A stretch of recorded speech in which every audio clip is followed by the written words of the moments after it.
Study with ಪರಶುರಾಮ್ಗೆ ಸ್ವಾಗತವನ್ನು ಕೋರ್ತೀನಿ.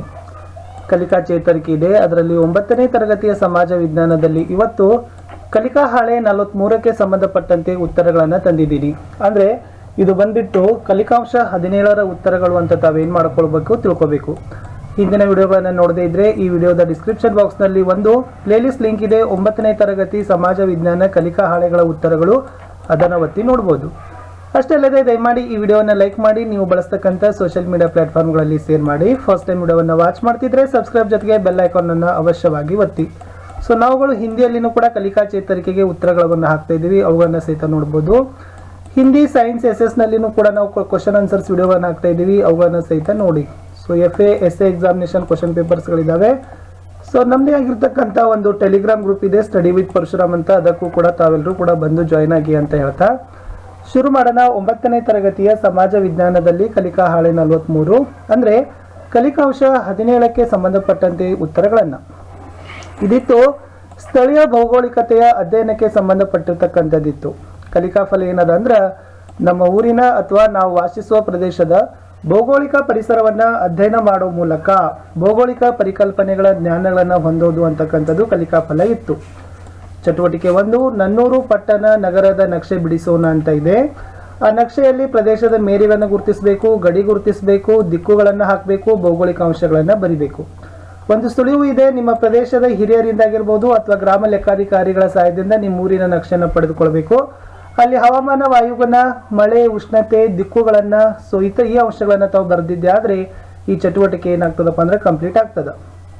ಇನ್ನು ಎರಡನೇದು ಏನಾದಂದ್ರೆ ನಮ್ಮೂರಿನ ಪ್ರಾಕೃತಿಕ ವಿಭಾಗ ಭೂ ಸಂಪನ್ಮೂಲಗಳ ಕುರಿತು ಒಂದು ಸ್ತಂಭ ನಕ್ಷೆಯನ್ನು ರಚಿಸಬೇಕು. ಆ ಸ್ತಂಭ ನಕ್ಷೆಯಲ್ಲಿ ಎತ್ತರ ಪ್ರದೇಶ, ಮೈದಾನ ಪ್ರದೇಶ, ಅರಣ್ಯ ಪ್ರದೇಶ, ಗೋಮಾಳ, ಕೃಷಿ ಭೂಮಿ, ವಾಸದ ಮನೆಗಳ ಪ್ರದೇಶ, ಕೆರೆಕಟ್ಟೆ, ಪಾಳು ಭೂಮಿ, ಈ ಅಂಶಗಳ ಮೇಲೆ ಸ್ತಂಭ ನಕ್ಷೆ ರಚಿಸಬೇಕು.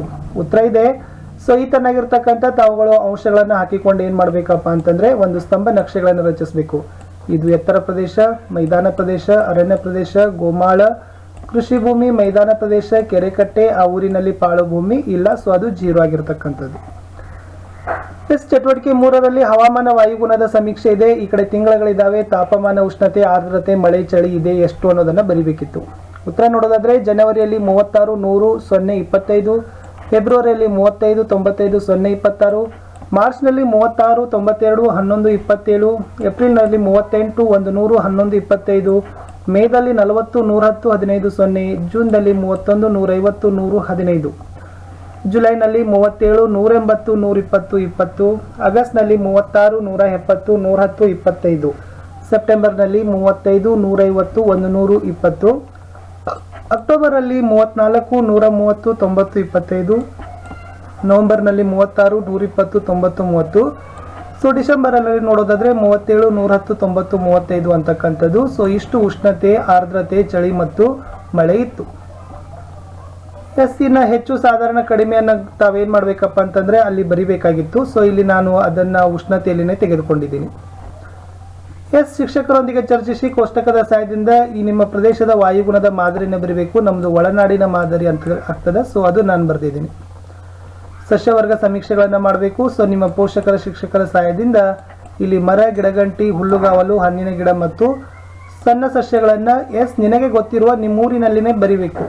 ಸೊ ಉತ್ತರ ನೋಡೋದಾದ್ರೆ ಸೊ ಮರಗಳಲ್ಲಿ ನಾನಿಲ್ಲಿ ಆಲದ ಮರ ಮತ್ತು ಮಾವಿನ ಮರ ಬರೆದಿದ್ದೀನಿ. ಸೊ ಗಿಡಗಂಟಿಗಳಲ್ಲಿ ಬೇವು ಬರೆದಿದ್ದೀನಿ, ಹುಲ್ಲುಗಾವಲು ಇಲ್ಲ. ಹಣ್ಣಿನ ಗಿಡದಲ್ಲಿ ಪೇರಲ ಮತ್ತು ಪಪ್ಪಾಯ ಬರೆದಿದ್ದೀನಿ. ಸೊ ಸಣ್ಣ ಸಸ್ಯಗಳಲ್ಲಿ ಕುರುಚಲು ಗಿಡ ಅಂತದನ್ನು ಏನು ಮಾಡಿದ್ದೀನಿ ಬರೆದಿದ್ದೀನಿ. ಇನ್ನು ನಮ್ಮೂರಿನ ಪ್ರಾಣಿ ಜೀವ ಸಂಕುಲ ಅಂತ ಇದೆ. ಸೊ ನಿಮ್ಮ ಊರಿನಲ್ಲಿರ್ತಕ್ಕಂಥ ಕಾಡು ಪ್ರಾಣಿ, ಸಾಕು ಪ್ರಾಣಿ, ಪಕ್ಷಿ ವಿಶಿಷ್ಟ ಪ್ರಭೇದಗಳನ್ನು ಬರಿಬೇಕು. ಸೊ ಕಾಡು ಪ್ರಾಣಿಗಳು ಹುಲಿ, ಸಿಂಹ, ಚಿರತೆ. ಸಾಕು ಪ್ರಾಣಿಗಳು ಕುದುರೆ, ಹಸು, ಗಿಳಿ. ಪಕ್ಷಿಗಳಲ್ಲಿ ಗಿಳಿ, ಪಾರಿವಾಳ. ವಿಶಿಷ್ಟ ಪ್ರಭೇದಗಳಲ್ಲಿ ಅಳಿಲಿನ ಪ್ರಭೇದ ಅನ್ನೋದನ್ನು ಬರೆದಿದ್ದೀನಿ. ಸೊ ನಮ್ಮೂರಿನ ಬೆಳೆಗಳು ಅಂತಕ್ಕಂಥದ್ದು ಚಟುವಟಿಕೆ 6 ಬರ್ತದೆ. ಬೆಳೆ, ಬಿತ್ತನೆ ಕಾಲ, ಕಟಾವಿನ ಕಾಲ, ತೆಗೆದುಕೊಂಡ ಅವಧಿ.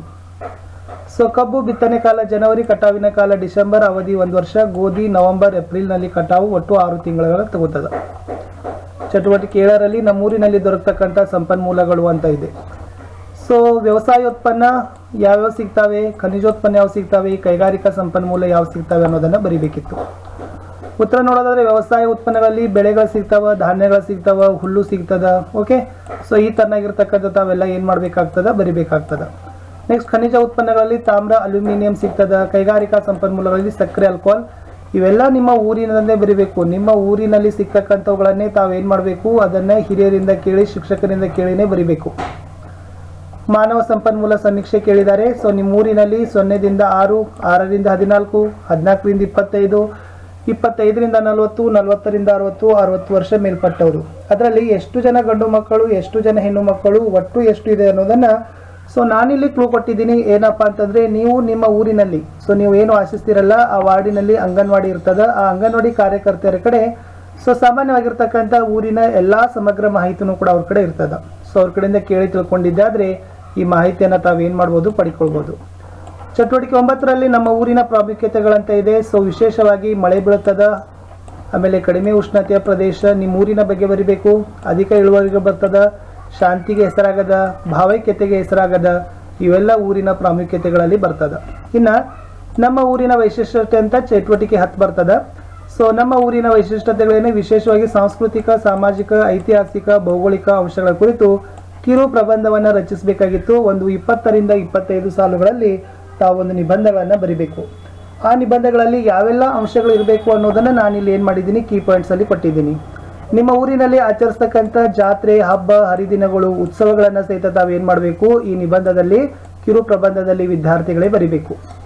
ನೆಕ್ಸ್ಟ್, ನಿಮ್ಮ ಊರಿನಲ್ಲಿರ್ತಕ್ಕಂಥ ಪ್ರಸಿದ್ಧ ತೀರ್ಥಸ್ಥಾನಗಳು ಅಂದರೆ ವಿಶೇಷವಾಗಿರ್ತಕ್ಕಂಥ ದೇವಸ್ಥಾನಗಳ ಬಗ್ಗೆ ಬರಿಬೇಕು. ಐತಿಹಾಸಿಕ ಸ್ಮಾರಕ, ಕೋಟೆ, ಕೆರೆಗಳು ಮತ್ತು ದೇವಾಲಯಗಳನ್ನು ಸಹಿತ ತಾವೇನು ಮಾಡಬೇಕಪ್ಪ ಅಂದರೆ ಬರಿಬೇಕು. ಅಷ್ಟೇ ಅಲ್ಲದೆ ಯಾರಾದರೂ ಮಹಾನ್ ವ್ಯಕ್ತಿಗಳಿದ್ರೆ ಈ ಒಂದು ಕ್ಷೇತ್ರಗಳಲ್ಲಿ ಆ ಮಹಾನ್ ವ್ಯಕ್ತಿಗಳ ಪರಿಚಯಗಳನ್ನು ಸಹಿತ ನೀವು ಏನು ಮಾಡಬೇಕಾಗ್ತದಪ್ಪ ಅಂತಂದ್ರೆ ಇಲ್ಲಿ ಬರಿಬೇಕಾಗ್ತದೆ ಈ ಒಂದು ಕಿರು ಪರಿಚಯದಲ್ಲಿ. ಸೊ ಇಷ್ಟಿತ್ತು ವಿದ್ಯಾರ್ಥಿಗಳೇ 9ನೇ ತರಗತಿಯ ಕಲಿಕಾಂಶ 17ರಲ್ಲಿ ಸ್ಥಳೀಯ ಭೌಗೋಳಿಕವಾಗಿರ್ತಕ್ಕಂಥ ಅಧ್ಯಯನ ಇತ್ತು. ಅಂದರೆ ನಿಮ್ಮ ಊರಿನ ಬಗ್ಗೆನೇ ತಾವೇನು ಮಾಡಬೇಕಾಗಿತ್ತು, ಬರಿಬೇಕಿತ್ತು. ಸೊ ಆದರೂ ಕೂಡ ನಾನು ಏನು ಮಾಡಿದ್ದೀನಿ, ಉತ್ತರಗಳನ್ನು ಕೊಟ್ಟಿದ್ದೀನಿ. ನಿಮಗೆ ಅನುಕೂಲವಾಗ್ತಕ್ಕಂಥ ಟ್ರಿಕ್ಸ್ಗಳನ್ನು, ಸುಳಿವುಗಳನ್ನು ಸಹಿತ ನಾನು ಏನು ಮಾಡಿದ್ದೀನಿ, ನಿಮ್ಮ ಜೊತೆಗೆ ಹಂಚಿಕೊಂಡಿದ್ದೀನಿ. ಸೊ ವಿಡಿಯೋ ಇಷ್ಟ ಆಗಿದೆ ಅಂತ ಅಂದ್ಕೊಂಡಿದ್ದೀನಿ. ವಿಡಿಯೋ ಇಷ್ಟ ಆದರೆ ದಯಮಾಡಿ ಒಂದು ಲೈಕ್ ಮಾಡಿ, ನಿಮ್ಮ ಫ್ರೆಂಡ್ ಸರ್ಕಲ್ಗೆ ಶೇರ್ ಮಾಡಲು ಮರೆಯದಿರಿ. ಯಾಕೆಂದರೆ ಮತ್ತೆ ಸಿಗ್ತೀನಿ ನಾನು ಮುಂಬರ್ತಕ್ಕಂಥ ವಿಡಿಯೋಗಳಲ್ಲಿ. ಅಲ್ಲಿಯವರೆಗೂ ವಿಡಿಯೋಗಳನ್ನು ನೋಡ್ತಾ ಇರಿ, ಲೈಕ್ಗಳನ್ನು ಮಾಡಿ, ಶೇರ್ಗಳನ್ನು ಮಾಡಿ, ಸಬ್ಸ್ಕ್ರೈಬ್ ಮಾಡಲು ಮರೆಯದಿರಿ. ಇವೆಲ್ಲ ನಮ್ಗೆ ಏನಾಗ್ತಪ್ಪ ಅಂದ್ರೆ ಮೋಟಿವೇಶನ್ ಅಂತ ಹೇಳ್ತಾ